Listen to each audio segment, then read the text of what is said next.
ഇനി മരണശേഷം എൻ്റെ ശരീരത്തോട് റൂഹ് സലാം ചൊല്ലിക്കൊണ്ട് പോവുകയാണ്. എന്നിട്ട് എങ്ങോട്ടാണ് പോകുന്നത്? ഇവിടെ ലോകം നിയന്ത്രിക്കാൻ നടക്കുന്ന കുത്തുബുല്ലാലന്മാരുടെ ഹാദ്യമായിട്ട് നടക്കാനാണോ ഈ റൂഹിന് യോഗം? ആ റൂഹ് വീണ്ടും ഈ ശരീരത്തിലേക്ക് സൂറന്ന കാഹളത്തിൽ ഊതുന്ന ആ അവസരത്തിൽ ഒറാത്തനായിക്കൊണ്ട് പാദരക്ഷകളില്ലാതെ വസ്ത്രങ്ങളില്ലാതെ ചേലാകർമ്മം നിർവഹിക്കാത്തവരായിക്കൊണ്ട് കബറുകളിൽ നിന്നും എഴുന്നേറ്റ് പോകുന്ന എൻ്റെയും താങ്കളുടെയും ഒക്കെ ശരീരത്തിലേക്ക് വീണ്ടും നിർമ്മിക്കപ്പെടുന്ന, വീണ്ടും പുനരുജ്ജീവിപ്പിക്കപ്പെടുന്ന ആ ശരീരത്തിലേക്ക് വരുന്ന റൂഹുകൾ എവിടെയായിരുന്നു? ഇത് സൃഷ്ടിക്കപ്പെട്ടത് എന്തിനു വേണ്ടിയായിരുന്നു? ഇത് സൃഷ്ടിക്കപ്പെട്ടുകൊണ്ട് നമ്മുടെ ശരീരത്തിലേക്ക്, ഈ ജസദിലേക്ക് പ്രവേശിപ്പിക്കപ്പെട്ടത് എന്തിനു വേണ്ടിയായിരുന്നു? ഈ കാലയളവിൽ നാം ചെയ്തത് എന്തായിരുന്നു? ഇതുപോലെയുള്ള പച്ച കള്ളങ്ങൾ പറഞ്ഞുകൊണ്ട് ഇവിടെ നിന്നാണ് വരുന്നത് ആ റൂഹ് എന്നറിയില്ല. ആ റൂഹ് കൂടി നമ്മുടെ സോഫ്റ്റ്വെയർ എടുത്തുകൊണ്ട്, നമ്മുടെ കിതാബ് എടുത്തുകൊണ്ട് നമ്മുടെ ഇടത് കൈയിലാണോ വലത് കൈയിലാണോ നൽകുക എന്നറിയാതെ നമ്മൾ ആ പരമോന്നത കോടതിയിൽ നിൽക്കുന്ന അവസരത്തിൽ അത് തിരിച്ചറിയുകയും ഞാൻ ആരാണ്, എൻ്റെ ലക്ഷ്യമെന്താണ്, അള്ളാഹുവിൻ്റെ നരകാഗ്നി അത് അതികഠിനമാണ്, ഭയാനകമാണ് എന്ന് നബിയോട് വന്ന് ചോദിച്ചില്ലയോ എന്നാണ് നബിയെ ഖിയാമത്ത് നാളിന്റെ ഡേറ്റ് അല്ലാഹുവിനല്ലാതെ ആർക്കും അറിയില്ല. അഷ്റഫുൽ ഖൽഖ് സ്വല്ലല്ലാഹു അലൈഹി വസല്ലം തങ്ങൾ പോലും പറഞ്ഞത് മൽ മസ്ഊലു അൻഹാ ബിഅലമ മിനസ്സായിൽ, ചോദിച്ച ജിബ്രീലേ നിങ്ങളെക്കാൾ ചോദിക്കപ്പെട്ട ഞാനായ മുർസലായ എനിക്ക് ഒരറിവും അതിനെക്കുറിച്ചില്ല. എന്നാണെന്ന ഡേറ്റും കൊല്ലവും എനിക്ക് പറയാൻ കഴിയില്ല. അതുകൊണ്ട് ഈസാ നബി വരുന്നതെന്നാണ്, മഹ്ദി ഇമാം വരുന്നതെന്നാണ് എന്നാണ് ഖിയാമത്ത് നാൾ. ഇത് ഗൈബിയായ വിഷയമാണ്, മുത്ത് നബിക്ക് അല്ലാഹു അറിയിച്ചു കൊടുക്കാത്തതാണ്. അത്തരം വിഷയങ്ങളിൽ ഇടപെടുമ്പോൾ ശ്രദ്ധിക്കണമേ എന്ന് പറയുകയാണ്. ഇത് ഗൈബായ വിഷയമാണ്. ജനങ്ങളുടെ മനസ്സുകൾക്കിടയിൽ അസ്വസ്ഥത വരും. എന്തെങ്കിലും പറഞ്ഞ് ഡേറ്റ് എങ്ങാനും പ്രഖ്യാപിച്ചു കഴിഞ്ഞാൽ ആ സമയത്ത് അത് നടന്നില്ലെങ്കിൽ ദീനിനെ തെറ്റിദ്ധരിക്കുന്ന അവസ്ഥ വരും. അള്ളാഹുവിന്റെ ഹബീബിനെ അറിയിച്ചു കൊടുക്കാത്ത അറിവാണിത്. അതുകൊണ്ട് അത്തരം അറിവുകൾ അങ്ങനെ തന്നെ കിടക്കട്ടെ. അത് ഗൈബിയാണ്, ഹബീബിനെ അറിയിക്കാത്തതല്ലേ, ജിബ്രീൽ അലൈഹിസ്സലാമിനെ അറിയാത്തത്. അങ്ങനെ തന്നെ കിടന്നോട്ടെ. അതാണ് അതിൽ നമുക്ക് മനസ്സിലാക്കുവാനുള്ളത്. അത്രയാണ് നമുക്കതിൽ പഠിപ്പിച്ചു തന്നിട്ടുള്ളത്. ഖിയാമത്ത് നാള് എന്നുള്ളത് മറഞ്ഞ കാര്യമാണ്, നടക്കാനുള്ള കാര്യമാണ്. അതിനെക്കുറിച്ച് പറയണമെങ്കിൽ അല്ലാഹു സുബ്ഹാനഹു വ തആല അത് അറിയിക്കണം. മുഹമ്മദ് മുസ്തഫ സല്ലല്ലാഹു അലൈഹി വസല്ലമ വരെയുള്ള പ്രവാചകന്മാർക്കും അത് അറിയിച്ചു കൊടുത്തിട്ടില്ല. ജിബ്രീൽ അലൈഹിസ്സലാത്തു വസ്സലാമ റസൂലുള്ളാഹി സ്വല്ലല്ലാഹു അലൈഹി വസല്ലമയ്ക്ക് വഹിയുമായിട്ട് വരുന്ന പ്രഗൽഭനായ മലായിക്കത്തെ കിറാമിലെ പ്രഗൽഭനായ മുഖറബുൽ അംലാക്ക് മലക്ക് ജിബ്രീൽ അലൈഹിസ്സലാത്തു വസ്സലാം ചോദിക്കുകയാണ്, റസൂലെ എന്നാണ് ഈ ലോകത്തിനൊരു അവസാനം എന്നുള്ളത്. ഇന്ന് ഈ വീഡിയോ എടുക്കുവാൻ മറ്റൊരു കാര്യം കൂടിയുണ്ട്. ചന്ദ്രനും ഭൂമിയും എല്ലാം അവസാനിക്കുക തന്നെ ചെയ്യും എന്നുള്ള ഒരു പ്രഖ്യാപനമാണ് ISRO ഇന്ന് പുറത്തുവിട്ടിട്ടുള്ളത്. ISROയുടെ പഠനങ്ങൾ ഇന്ന് കൂടുതൽ വാല്യൂയോടെ മാധ്യമങ്ങൾ റിപ്പോർട്ട് ചെയ്യുന്നത് കൊണ്ടാണ് നമുക്ക് അത് അപ്ഡേറ്റ് ആയിട്ട് കിട്ടിക്കൊണ്ടിരിക്കുന്നത്. ഭൂമി അടക്കം എല്ലാ നക്ഷത്രങ്ങളും എല്ലാ ചരാചരങ്ങളും അവസാനിക്കുക തന്നെ ചെയ്യും എന്നുള്ള ഖുർആനിൻ്റെ അധ്യാപനം അത് നടന്നിട്ടുണ്ട്.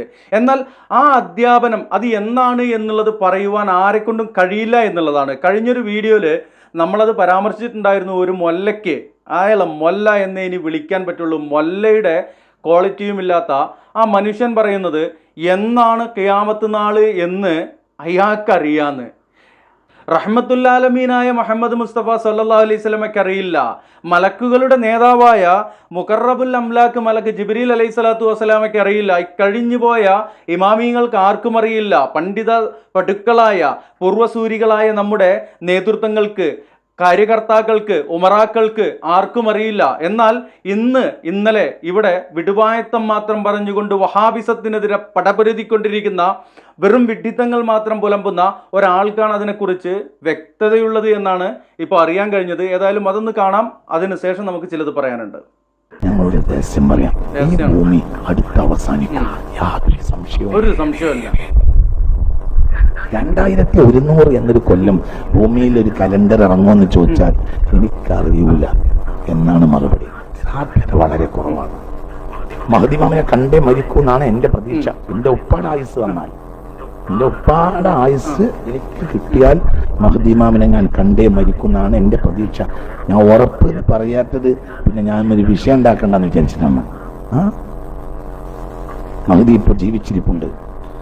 വലിയ ആളാണ്, ചെറിയ ആളൊന്നല്ല, വലിയ ആളാണ്. മഹ്ദി ഇമാമ് എന്ന് പറയുന്ന ആള് ജീവിച്ചിരിക്കുന്നുണ്ട്. ചെറിയ ആളൊന്നുമല്ല, വലിയ ആളാണ്. അതെന്താ 1.5 പനകളുണ്ടോ? അതുപോലെ സംശയമില്ലാത്ത കാര്യമാണ് അത് അടുത്തിട്ടുണ്ട് എന്നാണ് പറഞ്ഞത്. എങ്ങനെയാണ് ഈ സംശയമില്ലാതെ ഈ ആൾ ഈ രൂപത്തിൽ ചില കാര്യങ്ങളൊക്കെ നിരൂപണം ചെയ്യാം. ചില കാര്യങ്ങൾ അടിസ്ഥാനമാക്കിക്കൊണ്ട്, ഇപ്പോൾ മഴ വർഷിക്കും, അതുപോലെ തന്നെ ഗോളശാസ്ത്രജ്ഞർ ചില കാര്യങ്ങൾ അടിസ്ഥാനമാക്കിക്കൊണ്ട് ചില കാര്യങ്ങളൊക്കെ നടക്കാനുള്ളത് പറയാറുണ്ട്. അത് ചില കാര്യകാരണങ്ങൾ അടിസ്ഥാനമാക്കിക്കൊണ്ടാണ് പറയാറ്. ഇവിടെ എന്താണ് ഇയാളുടെ തൊള്ളപ്പുട്ടല്ലാണ്ട് ഈ കട്ടൻ ചായ വയലിൽ ഇയാൾ പറയുന്ന എന്താണ് നിങ്ങൾക്ക് മനസ്സിലായത്? അപ്പോൾ ഇതുപോലെയുള്ള കാര്യങ്ങൾ പറയുക എന്നുള്ളത് ഇയാളുടെയൊക്കെ അജണ്ടയുടെ ഭാഗമാണ്. അള്ളാഹുവിൽ നിന്നും അള്ളാഹുവിൻ്റെ ഹബീബ് സല്ലല്ലാഹു അലൈഹി വസല്ലമയിൽ നിന്നും ആളുകൾ അകറ്റുക എന്ന ആ ഒരു ജുദായിസം മുന്നോട്ട് വയ്ക്കുന്ന അത്തരത്തിലുള്ള ഒരു കാര്യവും ആയിട്ടാണ് ഇവരൊക്കെ ഇറങ്ങിയിട്ടുള്ളത്. അള്ളാഹുവിൻ്റെ അധികാരപരിധിയിലുള്ള പല കാര്യങ്ങളും അതിനെങ്ങനെ അള്ളാഹുവിൻ്റെ അധികാരം മനുഷ്യരിലേക്ക് വച്ച് നൽകുന്ന ആളുകളാണ് ഇവരൊക്കെ. അപ്പോൾ ഇവർക്ക് ഇങ്ങനെയൊക്കെ പറയാൻ കഴിയുള്ളൂ. സിറാജുദ്ദീൻ ബാലുശ്ശേരി അള്ളാഹുവിൻ്റെ മേൽ പച്ചക്കള്ളം പറയുന്നവരുടെ ആ വിഷയത്തിലൊക്കെ സംസാരിക്കുന്ന ചെറിയൊരു ടോപ്പിക് ഉണ്ട്, അത് നമുക്ക് കേട്ടു നോക്കാം. അള്ളാഹുവിന്റെ പേരിൽ കളവ് പറയുന്നവരെ ഖിയാമത്ത് നാളിനെ കുറിച്ച് നിങ്ങൾ എന്താണ് ധരിച്ചു വെച്ചത്? അള്ളാഹുവിന്റെ ചോദ്യമാണ്. നിങ്ങൾ എന്താണ് ഖിയാമത്ത് നാളിനെ കുറിച്ച് ധരിച്ചു വെച്ചിട്ടുള്ളത്? അതുകൊണ്ടാണ് അള്ളാഹുവിന്റെ റസൂലിന്റെ അടുത്ത് ഹൗലുൽ കൗസർ എന്ന് കുടിക്കാൻ വരുമ്പോൾ അള്ളാഹുവിന്റെ റസൂൽ പറയും, അള്ളാഹുവേ ഉമ്മത്തി ഉമ്മത്തി, എന്റെ ഉമ്മത്താണ്, അവരെ വിട്ടേക്കണം. അപ്പോൾ അള്ളാഹു പറയും, പ്രവാചകരെ ഇന്നക ലാ തദ്രീ മാ അഹ്ദസു ബഅദക്, താങ്കൾക്ക് ശേഷം എന്തൊക്കെ ബിദ്അത്തുകളാണ് ഇവരുണ്ടാക്കിയത്. താങ്കൾ പഠിപ്പിച്ചതല്ല അവർ ചെയ്തത്. താങ്കൾ പഠിപ്പിച്ചതിനോട് അവർക്ക് താല്പര്യമുണ്ടായില്ല. താങ്കൾ പഠിപ്പിക്കാത്തതൊക്കെ അവർ ആവേശപൂർവ്വം ആഘോഷപൂർവ്വം ചെയ്യുകയും ചെയ്തു. അതുകൊണ്ട് അവർക്ക് ഹൗലുൽ കൗസറിൽ നിന്ന് കുടിക്കാൻ പാടില്ല.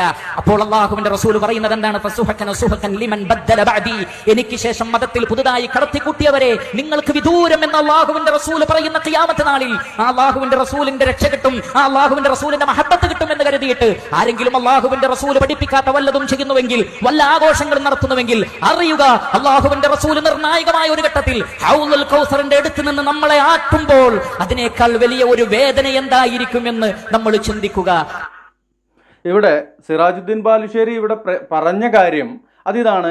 മതത്തിൽ അള്ളാഹുവിൻ്റെ ഹബീബ് സല്ലല്ലാഹു അലൈഹി വസല്ലമയുടെ കാലശേഷം പുതിയതായിട്ട് കടത്തിക്കൂട്ടുന്ന ബിദ്അത്തായ കാര്യങ്ങൾ അത് ചെയ്യുന്ന ആളുകളെ ഹൗലുൽ കൗസർ എന്ന് പറയുന്ന പാനീയം മുക്കിക്കൊടുക്കുന്ന സ്ഥലത്ത് ആ സമയത്ത് ആട്ടിവിടുന്ന ഒരവസ്ഥയാണ്. ആദ്യം ഈ ആളുകൾക്കിടയിൽ ഒരു മറയിടുന്ന സമയത്ത് അള്ളാഹുവിനോട് അള്ളാഹുവിൻ്റെ ഹബീബ് സല്ലല്ലാഹു അലൈഹി വസല്ലം പറയുന്നുണ്ട് എൻ്റെ ഉമ്മത്താണെന്ന് പറയുമ്പോൾ അള്ളാഹു അറിയിച്ചു കൊടുക്കുകയാണ്, മതത്തിൽ പുതിയതായിട്ട് കള്ളത്തരങ്ങളും ഇല്ലാത്ത വാദങ്ങളും പിഴച്ച വാദങ്ങളുമായി കൊണ്ട് മനുഷ്യരെ പിഴപ്പിച്ച പിശാചുക്കളാണ്, മനുഷ്യ പിശാചുക്കളുടെ ഗണത്തിൽപ്പെട്ട ആളുകളാണെന്ന് അറിയുമ്പോൾ സുഹക്ക എന്ന് പറഞ്ഞുകൊണ്ട് ദൂരപ്പോ മാറിപ്പോ എന്ന് പറഞ്ഞുകൊണ്ട് ആട്ടിവിടുന്ന ആ ഒരു വിഭാഗത്തിൻ്റെ നേതൃത്വത്തിലിരിക്കുന്ന ആളാണ് ഇപ്പോൾ നേരത്തെ സംസാരിച്ചിരുന്നത് എന്നുള്ളതാണ് പറയുവാനുള്ളത്. ബഹുമാന്യനായ സിംസാറുൽ ഹക്ക് ഹുദവി അവിടെ പരിശുദ്ധ ഖുർആനും സ്വഹീഹായ ഹദീസുകളും അടിസ്ഥാനമാക്കിക്കൊണ്ട് അത് എന്താണ് എന്ന് വ്യക്തമായിട്ട് അവിടെ പറഞ്ഞപ്പോൾ അതിനുശേഷം വന്നത്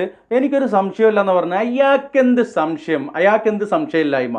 ആരാണ് അയാളുടെ അഭിപ്രായങ്ങൾ സ്വീകരിക്കുന്നത്? വിവരവും ബുദ്ധിയുമില്ലാത്ത ചില പിഴച്ച വിശ്വാസക്കാരല്ലാതെ ആരാണ് അയാളുടെ സംസാരം കേൾക്കുക, പ്രഭാഷണം കേൾക്കുക എന്നാണ് പറയുവാനുള്ളത്.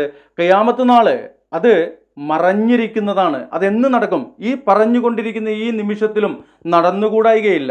അത് അള്ളാഹുവിൻ്റെ കൈകളിലുള്ള കാര്യമാണ്, അള്ളാഹുവിൻ്റെ അധികാരത്തിലുള്ള കാര്യമാണ്. ഒരു മുദബ്ബിറുൽ ആലം എന്ന് പറഞ്ഞുകൊണ്ടും അല്ലെങ്കിൽ കുത്തുബുൽ ആലം എന്ന് പറഞ്ഞുകൊണ്ടും നടക്കുന്ന ഒരാൾക്കും അത് അറിയാൻ കഴിഞ്ഞിട്ടില്ല, ഒരാൾക്കും അത് തടയുവാൻ കഴിയില്ല, ഒരാൾക്കും അത് നീട്ടുവാൻ കഴിയില്ല, ഒരാൾക്കും അത് അടുത്തേക്ക് കൊണ്ടുവരുവാനും കഴിയില്ല. അതെല്ലാം അള്ളാഹുവിൻ്റെ അധികാര പരിധിയിലുള്ളതാണ്. ഇവിടെ മനസ്സിലാക്കേണ്ടത് ആരാണ് അള്ളാഹു? അതിന് നാം ആദ്യം തിരിച്ചറിയേണ്ടത് ഐ എന്നുള്ളതാണ്. ആരാണ് ഞാൻ, ആരാണ് താങ്കൾ എന്നുള്ളത് തിരിച്ചറിഞ്ഞുകൊണ്ട് നാം നമ്മുടെ മാതാവിൻ്റെ ഗർഭപാത്രത്തിൽ 4 മാസം പ്രായമായപ്പോൾ മാംസപിണ്ഡത്തിലേക്ക് ഊതിയ അല്ലെങ്കിൽ നിക്ഷേപിക്കപ്പെട്ട ഒരു റൂഹായിരുന്നു. ആ റൂഹ് അവിടേക്ക് എത്തുന്നത് വരെ അല്ലെങ്കിൽ അവിടെ നിന്നും 9 മാസവും 9 ദിവസവും അതിനുള്ളിൽ ചിലവഴിച്ചുകൊണ്ട് ഈ ഭൂലോകത്തേക്ക് പിറന്ന് വീണ് ഈ ഞാൻ എന്ന് പറയുന്ന മൻസൂർ എന്ന് പറയുന്ന ഈ വ്യക്തി ഇവിടെ നിന്ന് സംസാരിക്കുന്നത് വരെ എന്നുള്ള ആ കാലയളവല്ലാതെ അതിനു മുമ്പേ എവിടെയായിരുന്നു? ഇനി മരണശേഷം എൻ്റെ ശരീരത്തോട് റൂഹ് സലാം ചൊല്ലിക്കൊണ്ട് പോവുകയാണ്. എന്നിട്ട് എങ്ങോട്ടാണ് പോകുന്നത്? ഇവിടെ ലോകം നിയന്ത്രിക്കാൻ നടക്കുന്ന കുത്തുബുല്ലാലന്മാരുടെ ഖാദിമായിട്ട് നടക്കാനാണോ ഈ റൂഹിന് യോഗം? അല്ല. ഈ റൂഹിനെ അവിടെ വരവേൽക്കുക, എൻ്റെയും താങ്കളുടെയും ഈ ലോകത്തുള്ള ആളുകളുടെ എല്ലാം റൂഹിനെ അവിടെ വരവേൽക്കുക. എങ്ങനെയാണ്, ഏത് രൂപത്തിലാണ്? ആ റൂഹ് വീണ്ടും ഈ ശരീരത്തിലേക്ക് സൂറന്ന കാഹളത്തിൽ ഊതുന്ന ആ അവസരത്തിൽ ഒറാത്തനായിക്കൊണ്ട് പാദരക്ഷകളില്ലാതെ, വസ്ത്രങ്ങളില്ലാതെ, ചേലാകർമ്മം നിർവഹിക്കാത്തവരായിക്കൊണ്ട് കബറുകളിൽ നിന്നും എഴുന്നേറ്റ് പോകുന്ന എൻ്റെയും താങ്കളുടെയും ഒക്കെ ശരീരത്തിലേക്ക് വീണ്ടും നിർമ്മിക്കപ്പെടുന്ന, വീണ്ടും പുനരുജ്ജീവിപ്പിക്കപ്പെടുന്ന ആ ശരീരത്തിലേക്ക് വരുന്ന റൂഹുകൾ എവിടെയായിരുന്നു? ഈ ഉമ്മയുടെ ഗർഭപാത്രത്തിലേക്ക് ആലമുൽ അർഹാമിലേക്ക് വരുന്നത് വരെ എവിടെയായിരുന്നു? ആലമുൽ അർവാഹിലായിരുന്നു.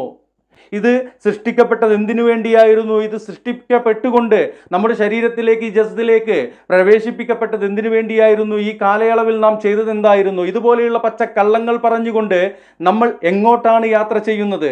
ഇനി ആലമുൽ അർവാഹിലേക്ക് തന്നെയാണോ ഈ റൂഹ് തിരിച്ചു പോകുന്നത്? ആലമുൽ അർവാഹിലേക്ക് അല്ല എങ്കിൽ ഈ ലോകത്ത് തന്നെ അലഞ്ഞു തിരിയുവാനുള്ളതാണോ? പഠിക്കേണ്ടതുണ്ട്.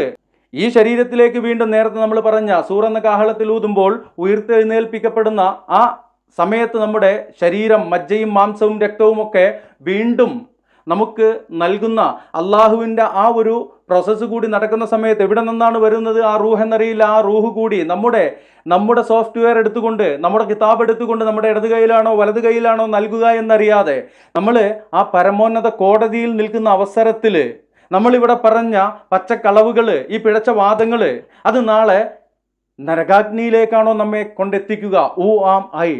അത് തിരിച്ചറിയുകയും ഞാൻ ആരാണ്, എൻ്റെ ലക്ഷ്യമെന്താണ്, എൻ്റെ കർത്തവ്യം എന്താണ്, എൻ്റെ നിയോഗം എന്താണ് എന്ന് തിരിച്ചറിഞ്ഞുകൊണ്ട് എൻ്റെ റബ്ബിനെ മനസ്സിലാക്കേണ്ട പോലെ മനസ്സിലാക്കിക്കൊണ്ട്, അവൻ അനുസരിക്കേണ്ട പോലെ അനുസരിച്ച്, അവൻ്റെ വിധിവിലക്കുകൾക്ക് അനുസൃതമായിക്കൊണ്ട്, അവൻ്റെ വിധിവിലക്കുകൾ അനുസരിച്ചുകൊണ്ട് ജീവിക്കുക എന്നതിനപ്പുറമായിക്കൊണ്ട് എങ്ങോട്ടാണ് മനുഷ്യരെ നിങ്ങൾ ഇത്തരത്തിലുള്ള പിഴച്ച വിഖണ്ഡവാദങ്ങളുമായിട്ട് പോകുന്നത്?